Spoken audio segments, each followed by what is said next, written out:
Big breaking news చూస్తున్నారు. Telangana Bharatiya Janata party ఎంపీలపై Modi ఆగ్రహాన్ని వ్యక్తం చేశారు. సరైన ప్రతిపక్ష పాత్ర పోషించలేకపోతున్నారంటూ అసహనాన్ని ఆగ్రహాన్ని వ్యక్తం చేస్తున్నట్టుగా తెలుస్తోంది. సోషల్ మీడియాలో యాక్టివ్గా ఉండాలంటూ వార్నింగ్ ఇచ్చినట్టుగా తెలుస్తోంది. పనితీరు మార్చుకోవాలంటూ ఎంపీలపై అసంతృప్తిని వ్యక్తం చేశారు ప్రధాని మోదీ. మీకంటే అసదుద్దీన్ ఓవైసీ బెటర్ అన్నారు మోదీ. ఉదయం ఏపీ తెలంగాణ బీజేపీ ఎంపీలతో మోదీ భేటీ అయ్యారు. అల్పాహార విందు బ్రేక్ఫాస్ట్లో ఈ చర్చ జరిగింది. ఇదే టైంలో ఏపీలో చంద్రబాబు పాలనపై కూడా ఆయన కామెంట్ చేశారు. చంద్రబాబు పాలన బాగుంది అంటూ కితాబిచ్చినట్టుగా తెలుస్తోంది. ఇక ఏపీకి పెట్టుబడులు క్యూ కట్టాయంటూ ప్రశంసల జల్లు కురిపించారు ప్రధాని మోదీ. ఈ నేపథ్యంలో ఇంకా ఎటువంటి డిస్కషన్స్ జరిగాయి ఒక్కసారి ఆ విజువల్స్ మీరు చూస్తున్నారు. బ్రేక్ఫాస్ట్ అల్పాహార విందు అంటూ ఉంటారు కదా, సో అల్పాహార విందు కావచ్చు లేకపోతే అల్పాహార భేటీలో ప్రధాని మోదీ ఇటు ఏపీ అలాగే తెలంగాణ ఎంపీలతో భేటీ అయ్యారు. ఆ విజువల్స్ని మీరు చూడడం జరుగుతోంది ఆర్టీవీ స్క్రీన్ మీద. సో ఈ క్రమంలోని కొన్ని కీలకమైన డైరెక్షన్స్ ఇచ్చినట్టుగా తెలుస్తోంది. కాస్త అసహనాన్ని, ఇంకాస్త అసంతృప్తిని, ఇంకాస్త ఆగ్రహాన్ని వ్యక్తం చేసినట్టుగా తెలుస్తోంది. ఏం జరుగుతోంది, ఇంకా ఎటువంటి చురకలంటించారు, దాంతోపాటు ఎటువంటి డైరెక్షన్స్ ఇచ్చారు, ఎటువంటి వార్నింగ్ ఇచ్చారు, ఏం జరుగుతోంది, తెలంగాణ భారతీయ జనతా పార్టీకి ఎటువంటి స్ట్రాంగ్ డైరెక్షన్స్ ఇచ్చారు, ఇండికేషన్స్ ఇచ్చారు, వార్నింగ్ ఇచ్చారు, తెలుసుకునే ప్రయత్నం చేద్దాం. ఢిల్లీ నుంచి అప్డేట్స్ అందించేందుకు మా ప్రతినిధి నవీన్ సిద్ధంగా ఉన్నారు. నవీన్ దగ్గరికి వెళ్ళే ప్రయత్నం చేస్తున్నాను. నవీన్, ప్రధాని మోదీ ఎటువంటి సీరియస్ వార్నింగ్ ఇవ్వడం జరిగింది తెలంగాణ భారతీయ జనతా పార్టీ ఎంపీలకు సంబంధించి మరి ముఖ్యంగా?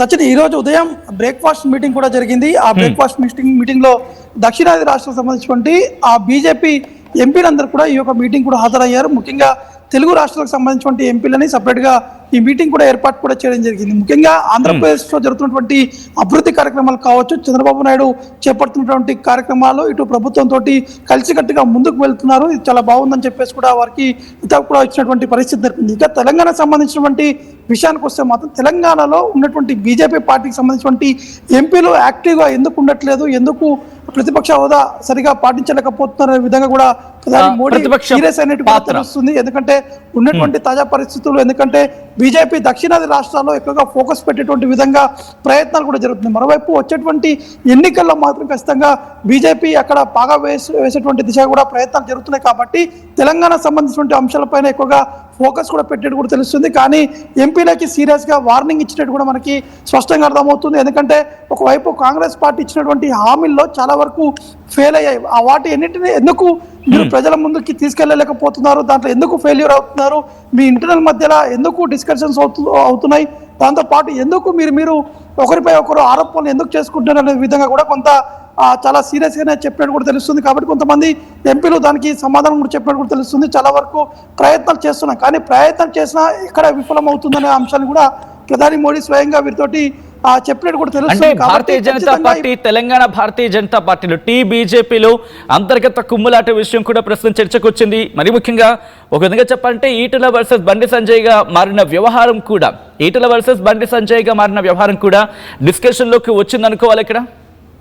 ఎస్, ఖచ్చితంగా. అంటే రాజా సింగ్ సంబంధించిన అంశాలు కావచ్చు, ఇటీవల కాలంలోనే బండి సంజయ్ ఈటెల మధ్య కొంత మాటల యుద్ధం కూడా కొనసాగుతుంది. ఒకరిపై ఒకరు ఆరోపణలు చేస్తున్నారు, కానీ అదంతా ఉండొద్దు. కేవలం పార్టీ కోసం అందరూ కూడా కలిసికట్టుగా పనిచేయండి, వచ్చే ఎన్నికల్లో పార్టీని బలోపేతం చేస్తూ ఖచ్చితంగా అధికారం తీసుకొచ్చేటువంటి విధంగా ప్రయత్నాలు చేయాలని చెప్పేసి కూడా వీరందరికీ దిశానిర్దేశం కూడా చేసినట్టు కూడా తెలుస్తుంది. కాబట్టి ప్రస్తుతానికి ఉన్నటువంటి పరిస్థితుల్లో మాత్రం ఇటు అసదుద్దీన్ సంబంధించినటువంటి అంశాలు కూడా ఆ ప్రస్తావనకు కూడా వచ్చినట్టు కూడా తెలుస్తుంది. వారు సోషల్ మీడియాలో ఎక్కువగా యాక్టివ్గా ఉంటున్నారు. మీరు కేవలం ఒకరిపై ఒకరు ఆరోపణలు చేస్తున్నటువంటి విధంగా ఆ అంశాల్లోనే మీరు సోషల్ మీడియాలో ఎక్కువగా ట్రోల్స్ అవుతున్నారనే అంశాలు కూడా ప్రస్తావన కూడా వచ్చినట్టు కూడా తెలుస్తుంది. కాబట్టి ఇప్పటి నుంచైనా కొంత మార్చుకొని ఖచ్చితంగా బీజేపీని ముందుకు తీసుకెళ్లేటువంటి విధంగా ప్రయత్నాలు చేయండి. దానికి తోడుగా ఇటు బీజేపీ పెద్దలు కూడా మీ అందరూ వెంటనే ఉంటారు. వారు కావాల్సినప్పుడు బీజేపీ పెద్దలు కూడా వచ్చి అక్కడ పెద్ద ఎత్తున సభలు పెట్టేందుకు కూడా మేము సిద్ధంగా ఉన్నాము, అందరూ కూడా కలిసికట్టుగా పని చేయాలని చెప్పేసి కూడా వీరికి దిశానిర్దేశం కూడా ఇచ్చినటువంటి పరిస్థితి తెలిపింది. ఎందుకంటే రీసెంట్ గా అరవింద్ చేసినటువంటి కామెంట్స్ కావచ్చు,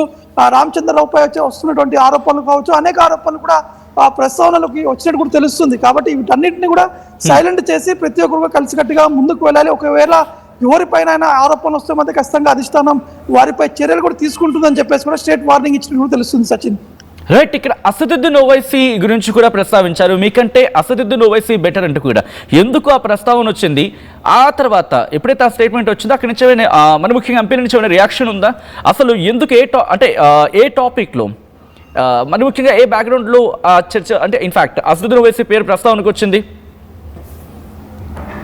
అంటే క్యాజువల్ గా జరుగుతున్నటువంటి డిస్కషన్ ఆ టైంలోనే ఈ యొక్క ప్రస్తావన కూడా వచ్చినట్టు కూడా తెలుస్తుంది. కాబట్టి అంటే ఎక్కువ శాతం అసదుద్దీన్ అతను సోషల్ మీడియాని ఎక్కువగా యూజ్ చేస్తారు, కానీ ఇటు శాటిలైట్ ఛానల్స్ కావచ్చు వాటిని తక్కువగా యూజ్ చేస్తారు, ఎక్కువగా సోషల్ మీడియా పైన ఫోకస్ పెడతారు, ఎందుకంటే ఆ రీచ్ కూడా ఎక్కువగా ఉంటుంది. కాబట్టి ఆ విధంగా మీరు ప్రయత్నాలు ఎందుకు చేయట్లేదు, ఎందుకు ఇటు డిజిటల్లో మీరు ఎందుకు వెనుకబడి ఉన్నారనే అంశాలు కూడా ప్రస్తావించడం కూడా తెలుస్తుంది. కాబట్టి ఈ అన్ని పరిణామాలు తీసుకొని ఖచ్చితంగా తెలంగాణలో ఉన్నటువంటి బీజేపీ ముఖ్య నేతలందరూ కూడా ఈ వారం 10 రోజుల్లోనే సమావేశం ఏర్పాటు చేసుకోవాలి, అందరూ కలిసికట్టుగా ముందుకు కూడా వెళ్ళేటువంటి విధంగా ప్రయత్నం చేశారు. ఖచ్చితంగా అధిష్టానం నుంచి ప్రతి ఒక్కరిపైన కూడా అబ్జర్వేషన్ కూడా ఉంటుందని చెప్పేసి కూడా ప్రధాని మోడీ వీరికి దిశానిర్దేశం కూడా చేసినట్టు కూడా తెలుస్తుంది. కాబట్టి ఇప్పుడు చూడాల్సి ఉంటుంది బీజేపీ పార్టీకి సంబంధించినటువంటి నేతలు ఏ విధంగా యాక్టివ్గా ఉంటారు, ఏ విధంగా ప్రజల ముందుకు వెళ్తారు అనేది కూడా చూడాల్సి ఉంటుంది. ఎందుకంటే ఒకవైపు కాంగ్రెస్ పార్టీ తీవ్ర స్థాయిలో ఆరోపణలు కూడా చేస్తుంది, ఒకవైపు కేంద్ర ప్రభుత్వం నిధులు ఇవ్వట్లే అని చెప్పేసి ఆరోపణ చేస్తుంది. కానీ ప్రతి ఒక్క నిధులు ఇస్తున్నాము, వారికి కావాల్సినటువంటి ఫండ్స్ కూడా రిలీజ్ చేస్తున్నాం, కానీ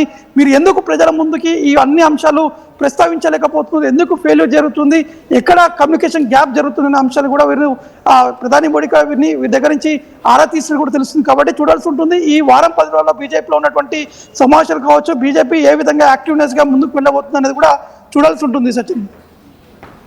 ఆల్ రైట్.